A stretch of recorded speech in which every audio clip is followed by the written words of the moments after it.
Hello, ladies and gentlemen, and welcome back to another edition of the Weekly Review. This is episode 2. My name is Mike Larkin, and joining me by my side is the RWT Deadman himself, the one, the only, Mr. Paul Morales. How are you, Paul? Good evening, Mr. Michael Larkin. I am here. You're there. But I'm good. Oh, dude, I gotta say, another week in wrestling, man. A lot of stuff went on the interwebs, if you will, the social medias, the Raws, the SmackDowns, the what have yous. I look forward to covering the week here with you as we do in the weekly review. And you brought this to my attention. It's something that I also saw, and I figured we started as we can talk about this here. As you see on the screen here, folks, this is going to be a clip of Busted Open featuring Adam Copeland with Dave LaGreca and Bully Ray. Of course, Bully Ray and Edge, their history from TLC. Some of the best tag team matches with the Dudleys, Edge and Christian, and the Hardys. Now, I got to say, first and foremost, before I even play this, you will see, folks, how spot on Adam Copeland is with what he says in this clip. People should take note of this, not just because you and I are both very old school, but this is professional wrestling talk and wisdom at its finest. Are you ready to hear this? Go for it, man. I'm ready. Alrighty. It's not about, the 5-star matches, which seems to be implanted in a lot of younger wrestlers' brains right now. How difficult it is to show them, hey, this is about storytelling now. I don't even know what a 5-star match means. Like, what does that even mean?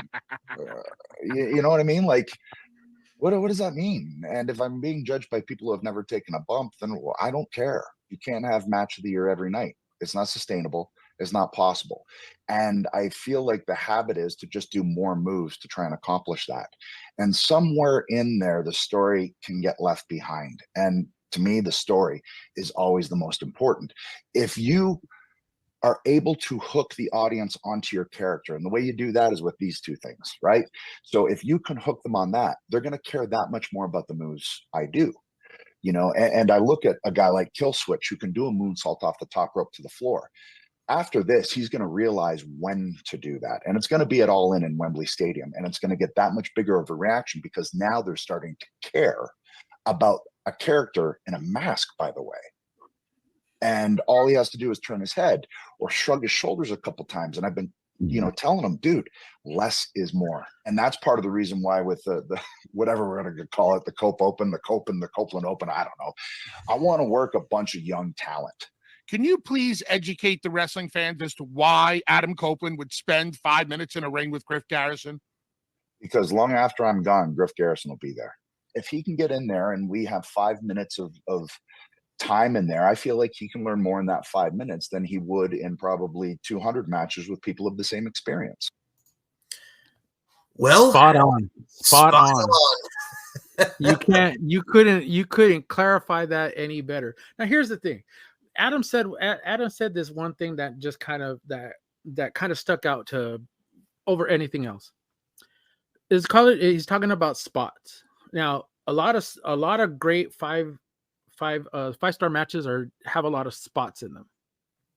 We're talking about Okada and Omega. I mean, you go through even more recently, him and Will Ospreay. How many spots? There's a little story there, but it's not like over a prolonged story. We're talking about him going back to New Japan, having an interaction with Will Ospreay. Now that they didn't have one before, when Omega was there. Now I'm talking about him being in AEW, Will Ospreay coming here, them having the match that they had last year at Wrestle Kingdom, then Forbidden Door, right? No, it was Wrestle Dream. No, it was Forbidden Door. Wait, no, it was Wrestle Dream. But to add on to your point too, is like you mentioned Omega and Okada. Like I could watch them in New Japan, like do 65 minutes, and that's great. But it's just at the same time, man. Like he mentioned, with the eyes and just the subtleties, intricacies, and nuances, there's stuff that goes into it instead just maneuvers. And like he talked about with like Luchasaurus with the head tilt and what have you. You can also equate that to like when Kane, when he didn't talk, he just showed what he did with his mask, with his emotions. You were just going to hit the exact same point that I was going to make. Yep.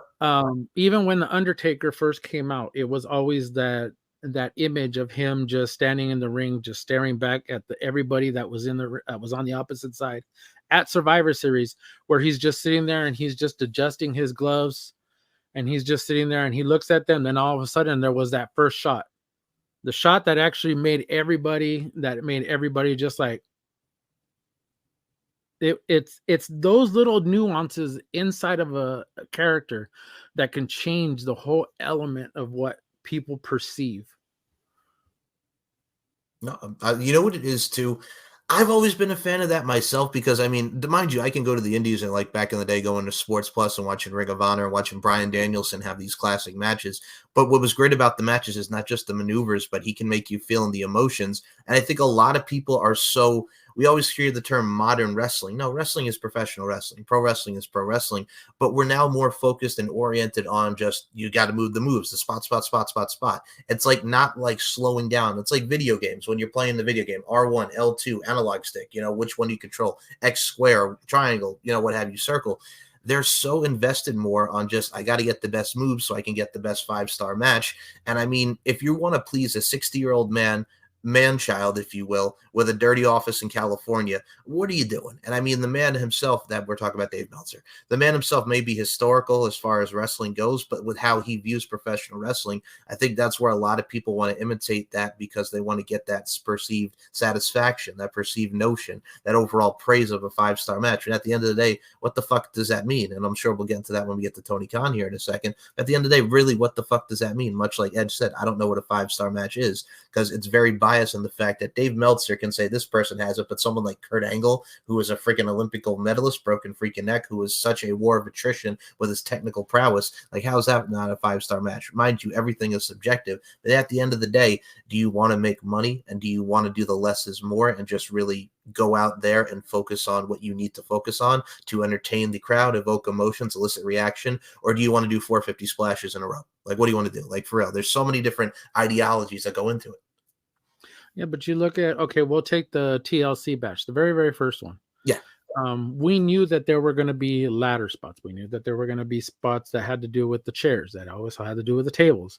So, those are the elements that actually are inserted into the match, of course, TLC. Yeah. And you watch them how they go about it. I mean, and it's almost like watching a ballet. I know a lot of arts people just don't really like that term, especially when it comes to something like wrestling or even like UFC. The people say that they don't understand on how that works because you still have to go around in the match, and this being very much choreographed, you already know wrestling's fake, but it's not fake to the point to where these guys are not going out there and just barely even touching each other to where it's like, oh, hey, look, let me leave a little slap on your chest. No, that's welts. The welts show you that it's real. These spots, these people getting injured are real. It's not like just fabricated like that. The storylines, yes, but them going out there, they are still athletes that have to go out there and perform every night that they go out there and do this. That being said, you look at that match. That was a 5-star match. Why? Because they created it.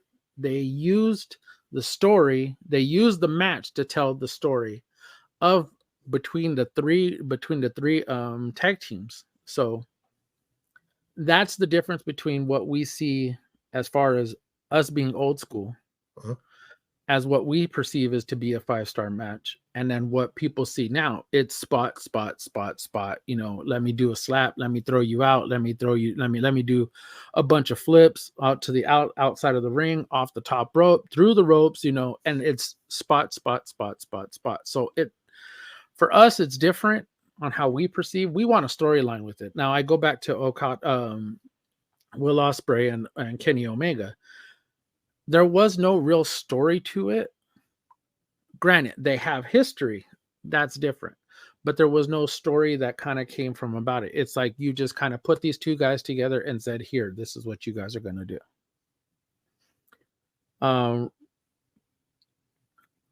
You knew what you were getting when you got someone like Rey Mysterio and Eddie Guerrero in the ring. You knew what you were going to get. You were going to get fire from the minute the bell rang to the minute the bell stopped the match. You knew what you were going to get. Hands down. And it wasn't all spots. It was them telling a story. I'm going to go back a little bit further than that. Okay. You look at Hulk Hogan when he first started out wrestling, not in the WWF, But when he went over to Japan, if you look at the old footage of him in New Japan, or yeah, it is New Japan, and you look at the footage that he was doing. No, it wasn't New Japan. It was All Japan, I believe. Okay. Yeah, when he was going against like Bob and he was doing the Axe Bomber and he was actually wrestling. Yeah, and he was actually wrestling. Right. But that was him telling his story because he's a foreigner coming into someone else's country, and he's telling the story even through doing stuff that Vince would have never let him do in WWF. That's the difference. That's how I perceive as what a 5-star match could be, because I've seen Hulk Hogan do 5-star matches, not in WWF, but other places, just not WCW.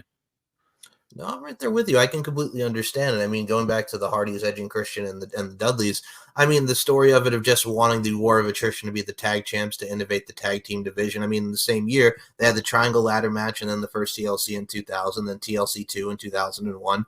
So, I mean, like those matches are timeless, like we talk about being the 5-star matches, but also at the same time, the story going into it, like you mentioned, I'll equate, like you said, Kenny Omega, Will Ospreay. You know, they have history, but, you know, it's just like, oh, God, we're getting Omega and Ospreay again. Equate it to like when we had the Young Bucks go against Hangman Page and Kenny Omega, like the Elite. Like, how many times though have we seen the Young Bucks go against Adam Page or team with Adam Page? It's like it's a lot of the same stuff, but there's no real story to the fact of, oh my God, they're going to put on this banger. It's all about let's put on this banger and not tell the story. And like you mentioned with Hulk Hogan, when we're seeing him do drop kicks and the axe bombers and the leg drops and arm drags and the arm bars and all this stuff, and he's showing his craft in Japan, that's another side that we're getting to the Hulk Hogan layer, not the entertainment wise of what we see in the States, the guy who we've seen as Thunderlips, the guy who we've seen in Mr. Nanny, Suburban Commando, what have you. This is another guy who's just like, you know what, we're international. I'm the star. Like you mentioned, he's going to Japan and he's applying that strong style and really learning the craftsmanship and the overall honage of the Japan style. So, I mean, okay, look at my hands. Look at my hands.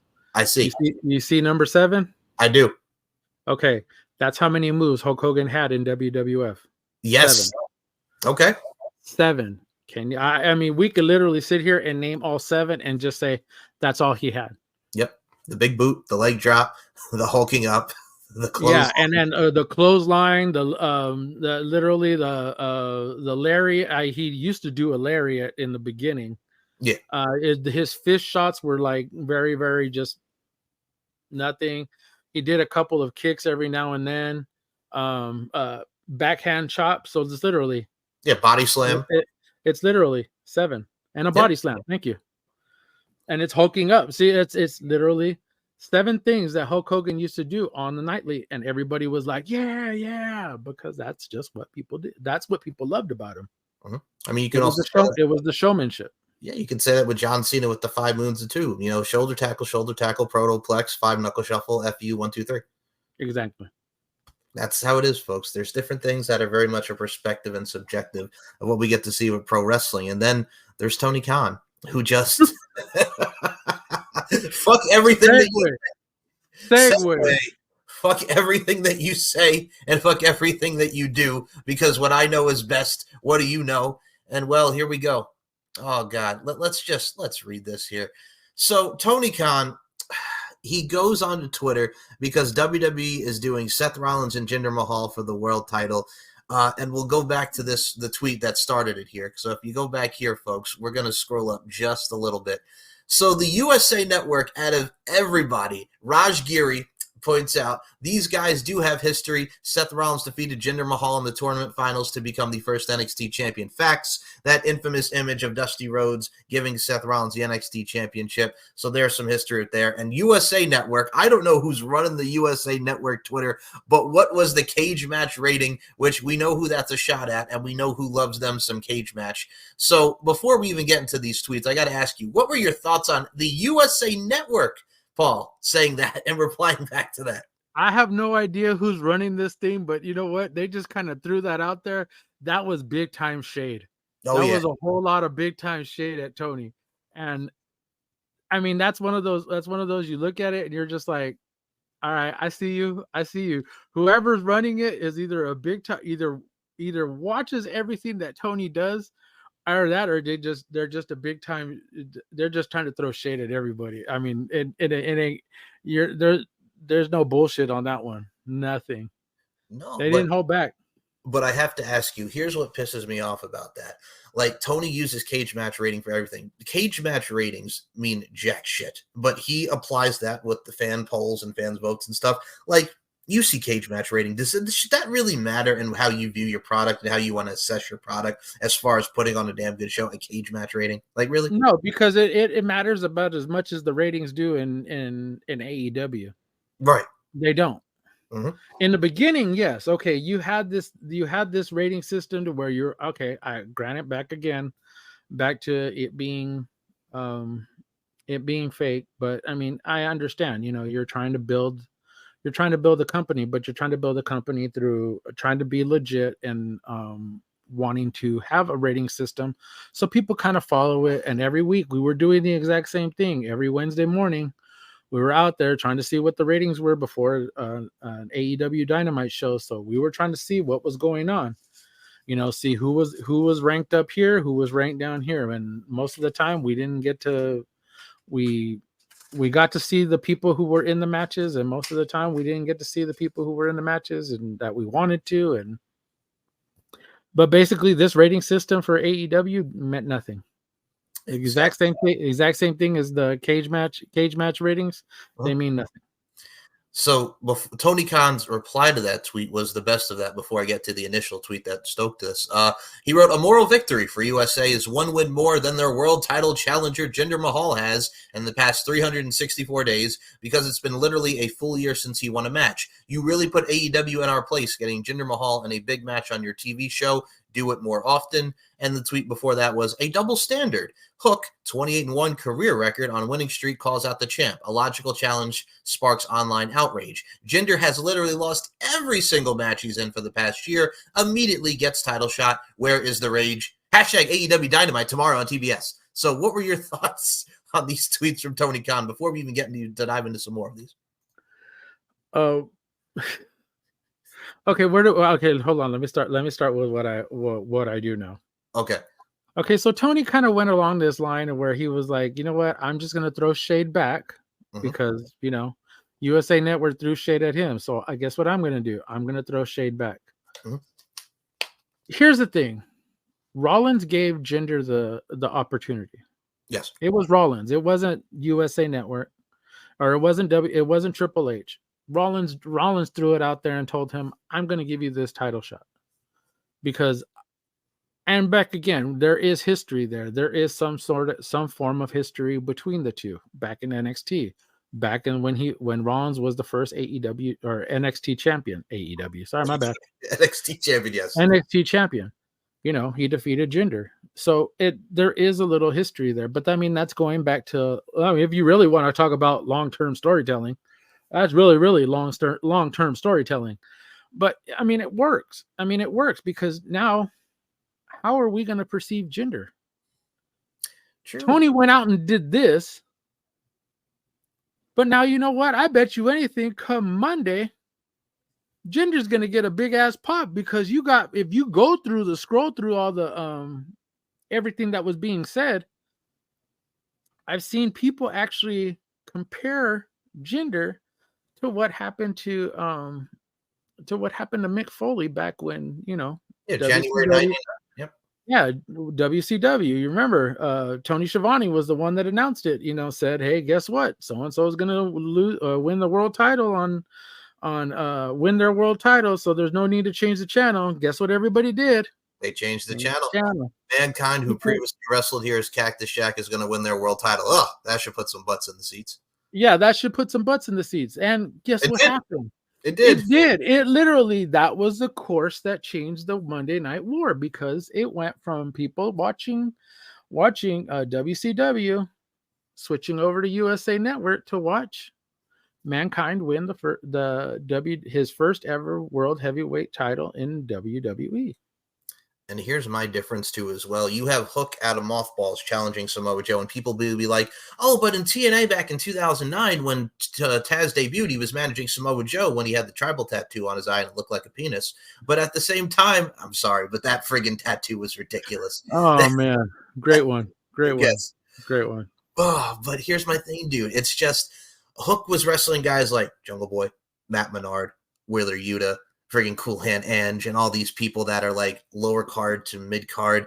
And then you have Jinder Mahal, who was a former WWE champion, beat Randy Orton in 2017 and actually had a run with the WWE championship. We mentioned like you mentioned, here's what's funny about it. You said what you said about long-term booking, Seth beating Jinder in 2012 to become the first ever NXT champion. You brought that up. And you know what person actually made fun of people who were saying stuff like that? Dumbass JD from New York is like, oh, well, you mean that's long-term booking? Kind of, yeah, if you look at the evolution of their careers, because at the time, Seth was this up-and-coming guy who they were pushing predominantly on the early stages of NXT. You had Jinder Mahal, who was just coming down there because at the time he was on Superstars and really not doing nothing. And then you're getting... But you also have to remember is that, Tyler Black was actually a ROH champion. Right, yes. So he came from a company that was actually really, really great, and it helped him.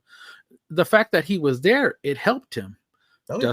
He had Dusty Rhodes there. He had Triple H there. So he had guys there that believed in him. As to wonder why Jinder was there, because people believed in him. Oh yeah, and that's the thing too.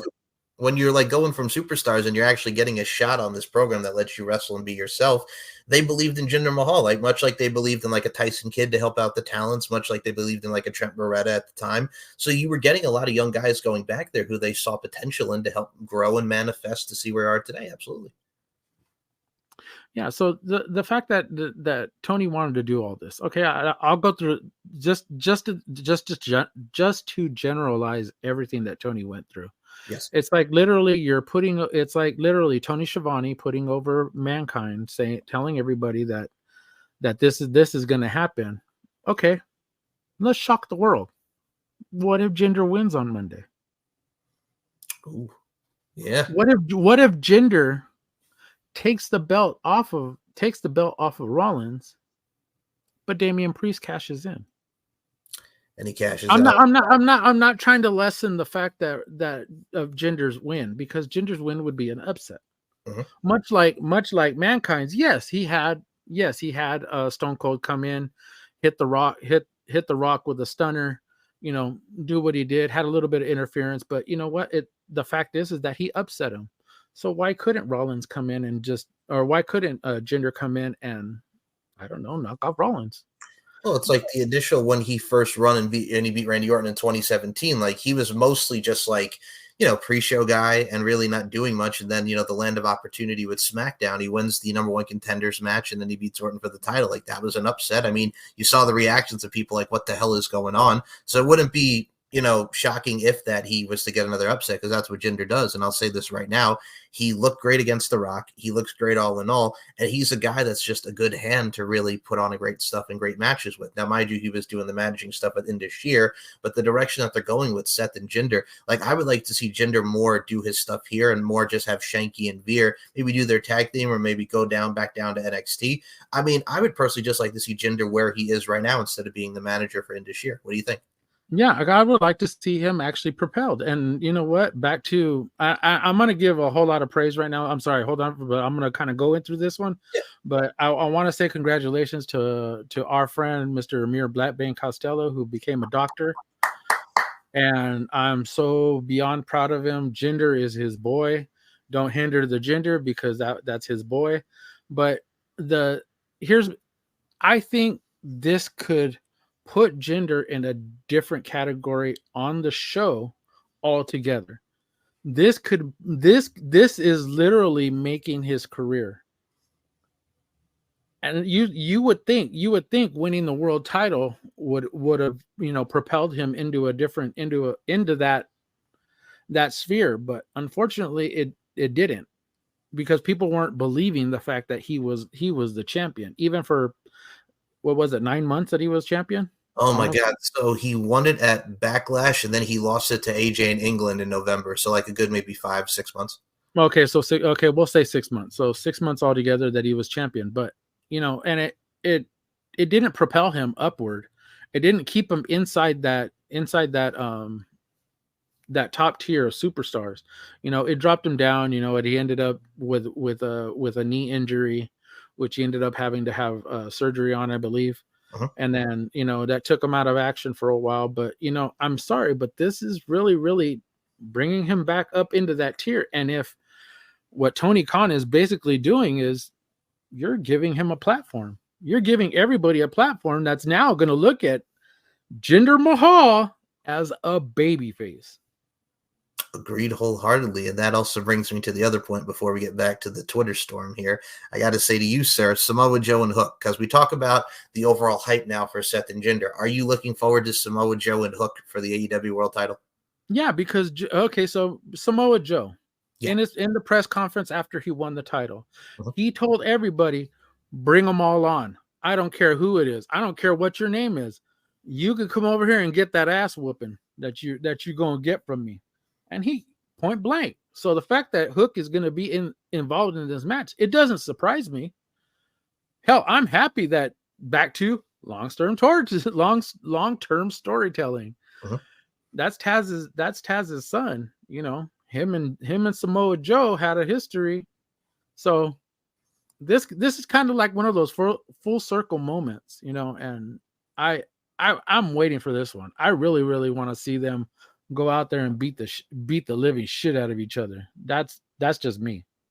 I think with the presentation of Hook and him being the FTW champion and what he's done, I mean, they've really, propelled him with what he did at All In, and just really getting that reaction that he did in Wembley, and really just being the guy that he is, only having one loss and one blemish on his record. And I'll equate to what you said about Samoa Joe taking him on. For those that remember in 2005, like when he won the X Division title and he was like taking on all comers, like he was going against. He took on everybody. He went on AJ, Christopher Daniels, everybody. That's what it reminds me of, like his X Division run in TNA, but now propelled with the World Heavyweight Championship. I love the Samoa Joe. And I mean, Samoa Joe, as he gets older, what have you, he's still that Samoa Joe that I still enjoy. You know what I'm saying? Much like we all enjoy. So I'm looking forward to seeing the pound and ground, just what they do next week in both respective titles. I do have one thing. Let me ask you this. Yeah. If somebody else other than Samoa Joe had won the world title from MJF, from MJF, do you think it would have lowered the title, or do you think that Samoa Joe having it has actually kept it about the same level of excitement as prestige that MJF had it at? To be completely honest with you, I think it's the same prestige, just because when he dropped down that Ring of Honor World Television Championship and he's like, no, I want to go for this. It has the sights on it just because Samoa Joe was white hot. Samoa Joe is the wrecking machine that he is, and it made sense for him to, because MJF was a bit of a scarred to go in there, but at the same time, he just went out there and just said, hey, you know what? I'm going to go out there. I'm going to take advantage of the fact that he's hurt, but I'm also going to go out there and win that World Championship, because that's what it's about at the end of the day. So it's the Samoa Joe bravado and the overall charisma and the overall savageness that he brings. I think that adds to what we're seeing now with his title reign. That's exactly you're spot on. Everything that you just said was exactly what I was thinking. Exactly, man. But yeah, back to the Twitter storm here. So we'll do this one because Eric Bischoff is in this one a lot. So, this tweet right here was, Tony forgets that he literally gave Abaddon a title shot after being off AEW TV for over a year, the same exact situation as Jinder. And Eric Bischoff wrote, hey, Tony Khan, is this true or is it a bot? And Tony Khan responded with, no, Eric Bischoff, not true at all. Abaddon returned to AEW and they won a 4-way match on TNT against other great wrestlers to earn a title shot, which is completely different than someone going a full year losing every match they're in, plus getting a title shot without a single win. Reading would be your friend, Eric. Oh my goodness. We'll start with that one. Now you keep running through a lot of what people were talking about. They had a whole slew of people that were just that knew of all the times that something had happened, knew of all the times that somebody who was world champion ended up giving somebody else another opportunity who hadn't won anything. Heath Slater Yep. ended up getting an Intercontinental title shot and he wasn't anybody. Yep. Look at everybody that John Cena, when he was doing his US title run, he didn't take it as a demotion. You know what? He elevated it up to what it was. He elevated that thing up and gave everybody an opportunity to wrestle for that title. He didn't care who came out. His John Cena challenge for the United States Championship challenge. Huh?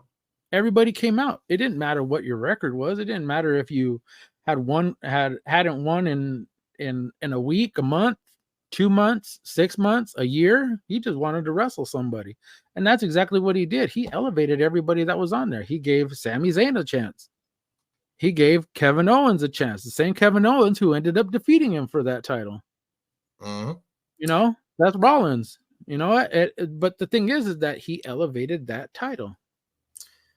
Yeah, that was the slew of Twitter beefs and everything that went into it. I mean, Eric Bischoff calling him a clown, Tony Khan calling him a has-been. There was so much that went into that. It was just a crazy shitstorm of Twitter, and we got to see a lot of the responses there. I'm thinking, you know what? In all honesty, I'm thinking that moment that Eric Bischoff ended up showing up on AEW, something had to have happened why he wasn't called back for him.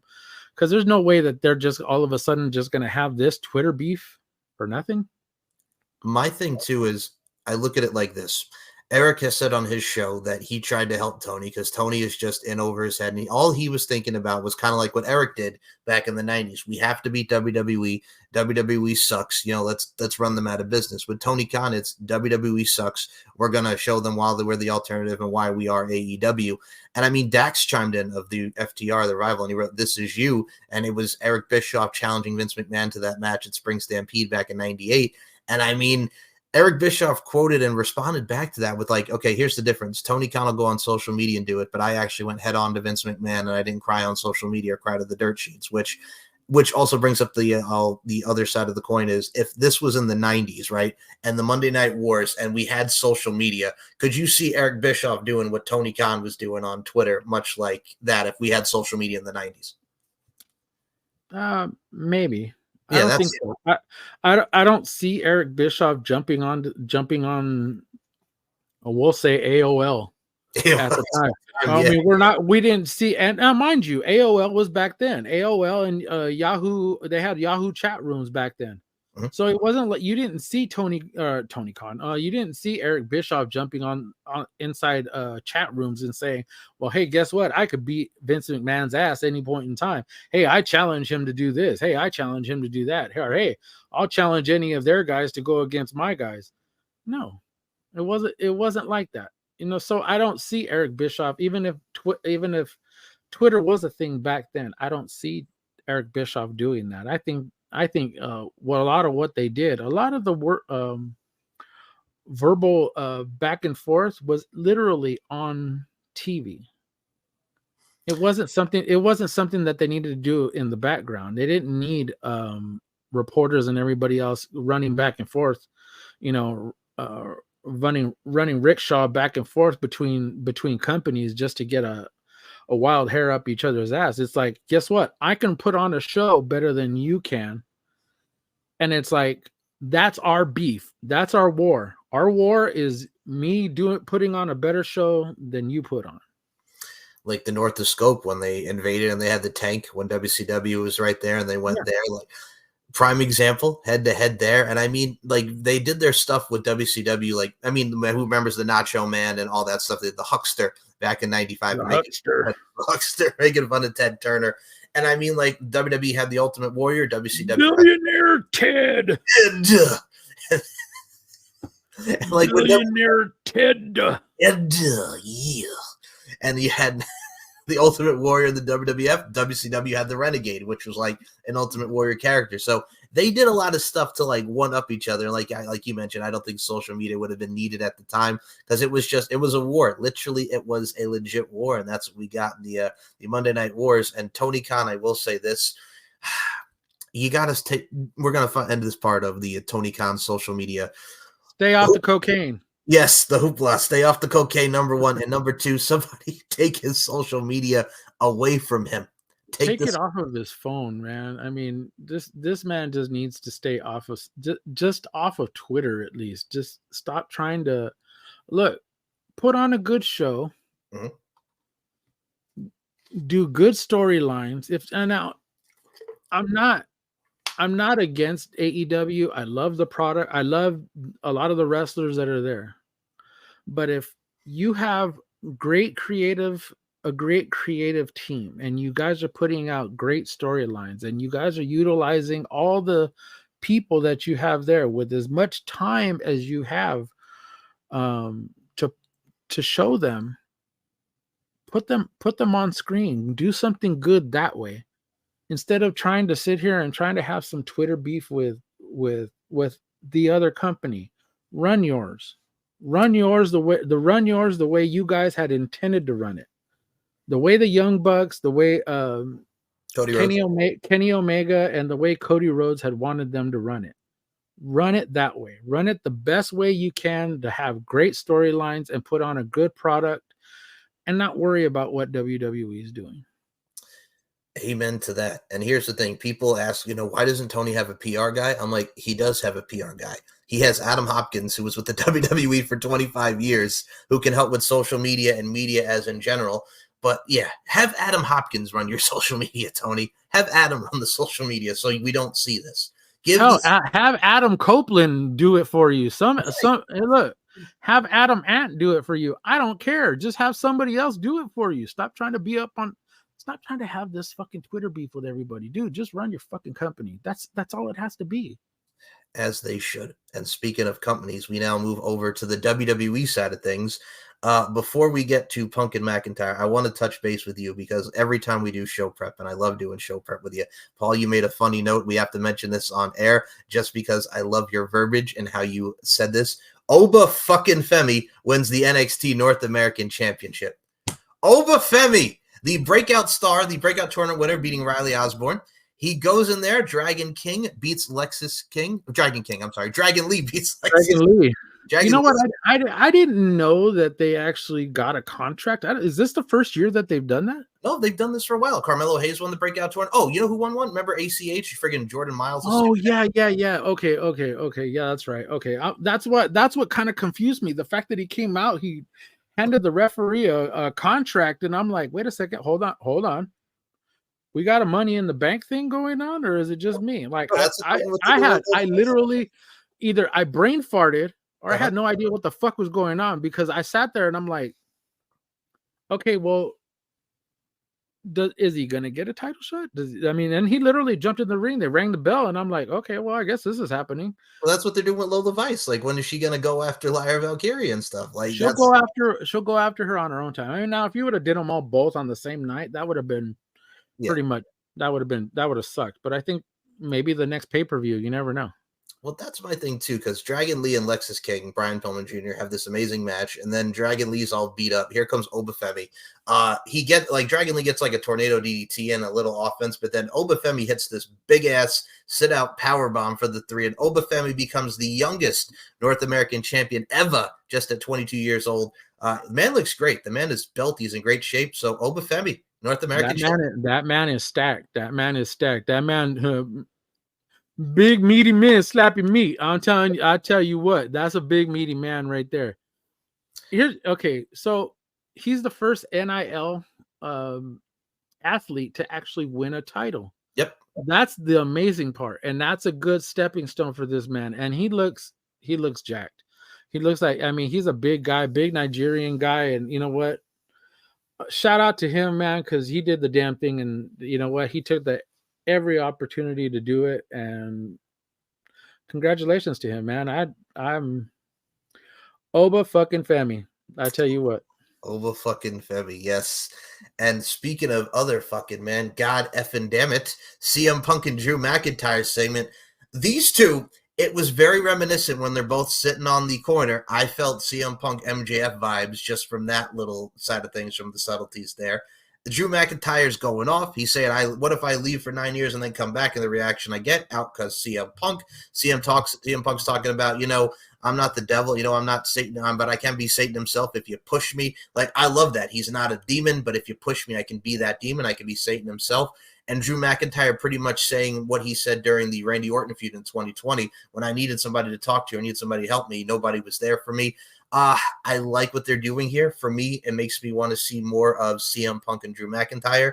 I dig it. You know what I'm saying? So what were your thoughts on this whole promo segment? Because both of them really went tit for tat with this, and they both look strong coming out of it.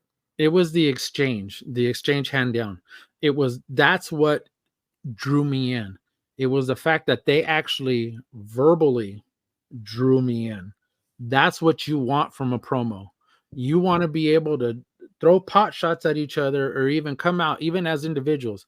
You come out, you put a promo on, you want to grab people and draw them in. That's exactly what these two did with everything.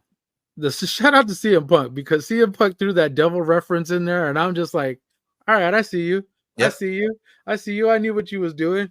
And he could be the complete asshole that he was in AEW. And if he has turned over this new leaf being in WWE, shout out to Triple H for, giving this man, what he needed. This is his breath of fresh air.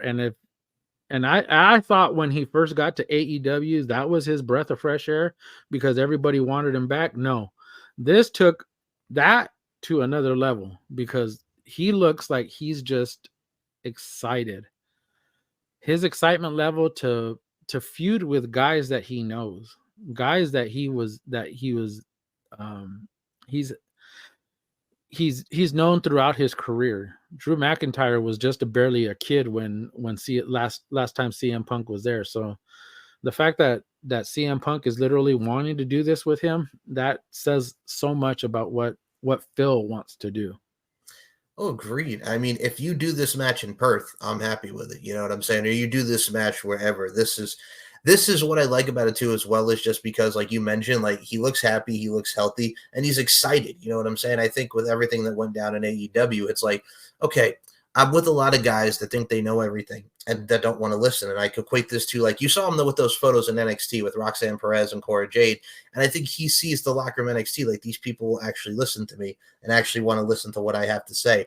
I think it's a case of, like, he knows the environment. Triple H and him mended fences. Shawn Michaels is there. I think he wants to not only work, but he wants to teach, like, the younger generation, work with his people, but also at the same time, make that money, as he said, make that money, do business the right way. And so I think this new stance, this new lease on life that CM Punk has, especially the man's now in it's like early to mid 40s. So life's too short to have all these grudges. So he's out there just living and putting on a damn good show.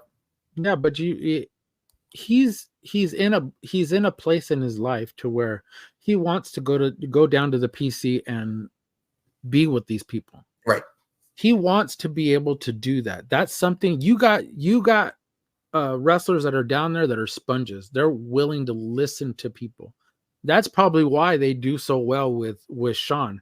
That's probably why they do so well with Paul, because they hear everything that they're telling them. Even with the coaches that are there, they hear everything. They want to learn. They're absorbing everything. So the fact that he has all this stuff with a Roxanne Perez, with a Cora Jade who he has history with because she was one of his biggest fans. So go through her social media and you'll see a lot of the pictures that she's posted when she was younger, when she was a 14-year-old girl, and she met CM Punk and her face looked like it was like brighter than the light that's shining on me now, Mm-hmm. It's like I equate it to when AJ Lee, there's some Punk reference here, when AJ Lee met Lita back in 2001 and how she was crying and so lit up with joy. You make a great point about people who are just sponges. Like, it's funny to me because Grayson Waller said in an interview, it's like when Nigel McGuinness was there, right? Like, people were just like, oh, Nigel McGuinness, the announcer, NXT UK. NXT. No, it's like, no, like Grayson Waller and Andre Chase were going over to learn from Nigel McGuinness. Like, this is Nigel McGuinness, Ring of Honor Nigel McGuinness, TNA Nigel McGuinness. Like, people just want to learn, absorb, sponges, and we need more of that. Like, I love that, man, because that's what you need. You always adapt and grow, not just in whatever endeavor, but just life in itself. I think you need to learn, because that's the beautiful thing about wrestling. You never stop learning. Yeah, you never stop. It's a process. It's a progression to get better. So it's like, if you can take 5-10 minutes of someone else's time, from someone who's been there, who's a veteran, and absorb it. Back to what Adam said. He can spend 5 minutes in the ring with Grayson, and have 5 minutes in the match with him, and he can learn more in that 5 minutes than he can having 200 matches with a bunch of other people. And that's exactly what Adam was talking about. It's a learning process. You can get these young people, bring them in, it may not have been the exact same way. Adam's way may not be the exact same way as, as Phil's was.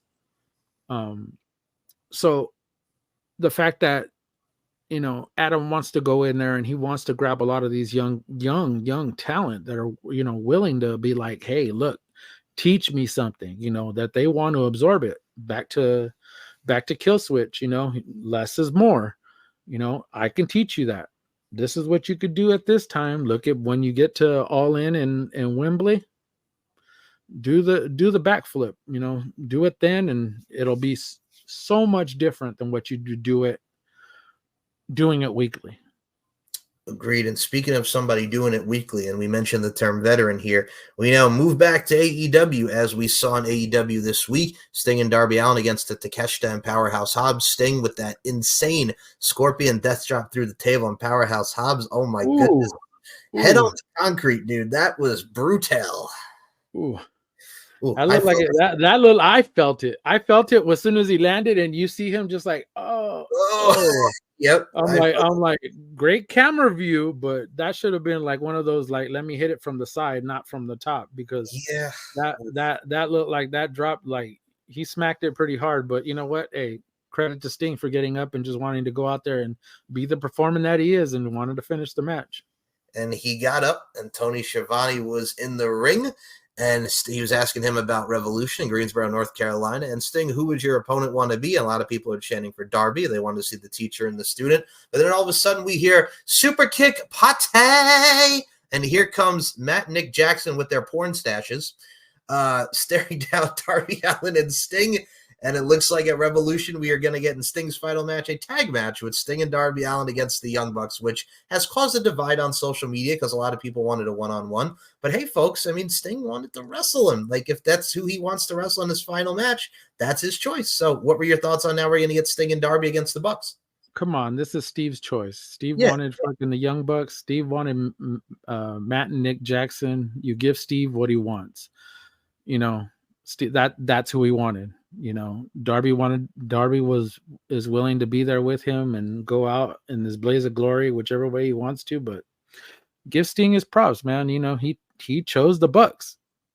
That's his choice. I'm pretty sure I would have been, another Edge and Christian thing. That probably would have been another thought, but he wrestled with alongside Adam Copeland. So he wrestled in the ring with Christian. So that happened. So Full Gear, that was their swan song. I was there in LA. I got to see it all, and it was a beautiful send off. The crowd, the fact that we were all chanted for him and we were all happy to see him off. And that was literally the last match I'm gonna get to see Sting live, so that one tugged at my heartstrings. Not gonna lie, I cried. So, but yeah, I mean, you give the man what he wants.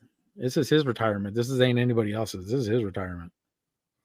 And I think if you're going to work with someone, and I mean, Young Bucks also have a history of, people say what they want about their style, but I can say as long as I watched the Young Bucks, even since their Generation Me days in TNA, they've never hurt anybody. They are safe they do a lot of the high octane aerial assault, but they're safe and they can take care of Sting. So I think so I think that's a perfect choice for him to have the tag match number one, because Sting has even said if you do a one-on-one, he doesn't feel like he would be confident enough to carry it. So, you have Darby there to take all these crazy spots, and you have the Young Bucks to do the spots, but also protect the veteran. I think it's a win-win combination for everyone involved. I honestly think if Cody was there, he probably would have wanted it with Cody. Oh, that would have been great. Because Cody would have been safe with him, and the fact that the VPs were Matt and Nick. So I know that probably would have been something Sting would have wanted, but Matt and Nick are very safe in that ring, and Darby will do all his crazy stuff, but Sting will probably do some crazy shit too. But don't get me wrong, you already know Sting's gonna do something crazy. Probably jump off the fucking top rope for all we know. Probably fly through it, do a coffin drop off onto a table. I mean, when people saw him doing like the crazy stuff and jumping from balconies, I'm like, I remember him and Samoa Joe at Bound for Glory 08 when he's jumping off the freaking balcony in the friggin' stadium and the friggin' arena. Like, he's known to do this, and that's why Sting is the icon that he is. And speaking of the icons, if you will, I mean, people will say what they will about this gentleman as well. This is our final topic for the day, Mr. Paul Morales. As we all saw around Christmas break, the shocker. One of the last Vince McMahon guys is gone. Kevin Dunn has left the WWE. He didn't want to be told what to do. He's a Vince McMahon guy, and well, they booted him the fuck out of there. And I will say this, no matter what you say about Kevin Dunn, some of the best production side of things made everything look great to what we saw with the WWE aura. And now the person that is taking his spot is Lee Fitting from ESPN. And we'll start with Lee Fitting because there was another one we'll get to AEW. But what were your thoughts on now Kevin Dunn is gone after many and many years of being with the WWE, and now Lee Fitting from ESPN is taking his place?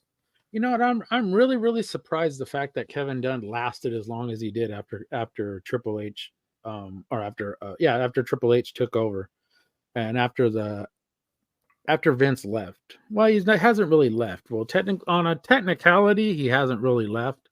He's just not on. Has nothing to do with the production. Has nothing to do with creative. Basically, he's the silent guy that's sitting in the back row, just kind of looking over there, knowing that he's making money. That's what Vince is. That's who Vince is. John Laurinaitis is gone. Yep. Name some guys. I mean, Kevin Dunn was literally the last of the Mohicans that he had. His yes men. Right. That was the term I was looking for. The last of his yes men. I mean, I mentioned a name here, Paul, not to cut you off, but like earlier, Adam Hopkins. Adam Hopkins was a Vince hire back in 1997, 1998. I mean, Jim Ross, who was in talent relations, he's gone. John Laurinaitis is gone. Now Kevin Dunn is gone. I think the only one that's still really there is Bruce. Like, Bruce Pritchard was originally a Vince McMahon hire, and now he's still there doing the thing. So I think the only one really left is Bruce Pritchard. Yeah, but I think Bruce Pritchard is actually the exception to the rule, because Bruce Pritchard may have been a yes man for Vince. Yeah. But for all the times that he wanted to go against Vince and Vince wouldn't listen to him. Yeah. I think that shows more loyalty to the product rather than to Vince. That's what the difference is between having Bruce Pritchard on staff than having a Kevin Dunn or a John Laurinaitis. You know, or even back then when it was Jim Ross was there, and Jerry Briscoe and Pat Patterson, when they were all his yes men. And it wasn't just what was in front of the camera, because this is the exact same thing that they were doing behind the camera. You know, they were doing it in Gorilla. They were doing it backstage. They were all his yes men. Yes, Vince. Yes, Vince. Yes, that's a good idea, Vince. Yeah, you should run with that. Yeah, you should do this. Yes, you should do that. Why? Because they're fucking getting paid. That's why. That's what Vince paid them for. That's what Vince had them there for, was because they were his yes men. Kevin Dunn did run the production side of everything. And yes, he did run it great, as you know, throughout the years. This is the guy that started with Vince back in the 80s. You know, back when Vince bought the company. That's how long Kevin Dunn has been there. You know, and he grew up throughout WWF into WWE through the production side of everything, from the premiere of SmackDown, you know, all the way to moving it from one channel to another, from one station to another, and whatnot. Kevin Dunn has been there from the beginning. So the fact that he's gone, and Triple Eight and Endeavor, Ari and the other Khan. Yeah, the other Khan. Nick, you know, they brought in Lee, and you know what? We're just gonna see what he has. But I mean, if the production of a lot of the production team that was there prior, you know, through Kevin Dunn are still there, then I don't see it changing much, aside from maybe getting different camera angles, maybe doing a little bit more of the production, producing better shows for them. But aside from that, if a lot of the other people are still there, then I don't see it changing much. Agreed wholeheartedly. But I think, and I have to say this because Paul wanted somebody that was different. Yeah. He wanted to change. He wanted, you know, through everything. I mean, no matter if it was sports, fucking Bill Belichick just fucking left the Patriots. Yep. Bill Belichick, after 24 years and 6 Super Bowl titles and taking them to 10 Super Bowls, is now gone, from New England. So the fact that they are bringing in, but they hired within. Now, granted, Triple H didn't hire within. He went out and got somebody else, but still, change can always can be for a good thing. And if Lee doesn't work out, guess what? They'll go back and find somebody else. So that's how I feel. I always feel like the time will tell side of things. And I mean, it's a change is a part of life. Some things can be good, some things will be bad, but I think it's one of those things. It's like, let's see where they go. And I mean, like going from Kevin Dunn to now a Lee Fitting. I mean, the guy has history with ESPN. So, I mean, there's a lot of good things that go into his resume. So let's see how that really transforms and transmogrifies. Yeah, and his resume is extensive because he has College Game Day. He did Monday Night Football. He did Baseball Tonight for ESPN.